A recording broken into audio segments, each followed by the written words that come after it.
想住在离市中心、离工作地点更近的地方，但又无力或者不希望支付高额的房租。在这种相互矛盾的需求下，极小户型公寓正在东京悄然走红。22岁的女性口腔卫生士目前独自居住在东京23区的单间公寓，步行到车站大约10分钟，房龄6年，带阁楼，然而实际使用面积仅9平方米，属于典型的极小住宅。房间只有约3叠榻榻米大，床铺在阁楼上，洗澡只能冲淋浴，没有浴缸。但是他最终还是选择了这里，答案只有一个，房租1个月6万日元。如果你以为这种房子没人住，那就错了。这种被称为极小住宅的公寓，在东京可以说是异常抢手。一家专门经营此类房源的房地产公司表示，他们管理的约1500套极小住宅，入住率高达99.9%。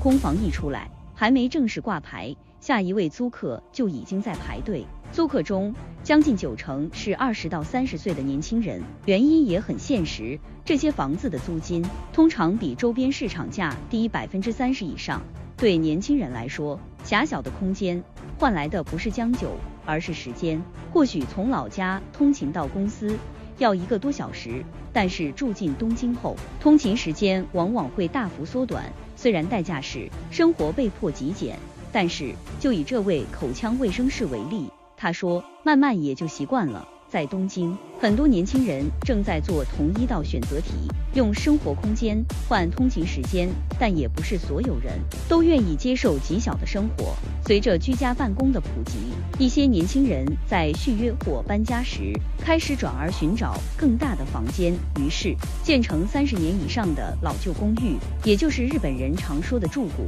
开始重新受到关注。即便房龄超过30年，咨询和成交量依然在增加，房租同样呈现上涨趋势。你可能会问，为什么不找个大一点的房子？无论是极小住宅还是老旧公寓，背后其实只有一个根本原因：东京的房租涨得太快了。先看收入，根据劳务行政研究所的数据，2025年日本大型企业大族平均起薪约25.5万日元，同比上涨6.3%，创历史新高。但东京的房租涨得更狠。根据 Live Homes 的数据，东京23区单身向租赁住宅平均房租接近12万日元，同比暴涨16%以上，工资涨6%，房租涨16%。年轻人的收入正在被房租迅速吞噬，提供公司宿舍或住房补贴的企业并不多。东京一极集中的趋势，短期内也难以改变。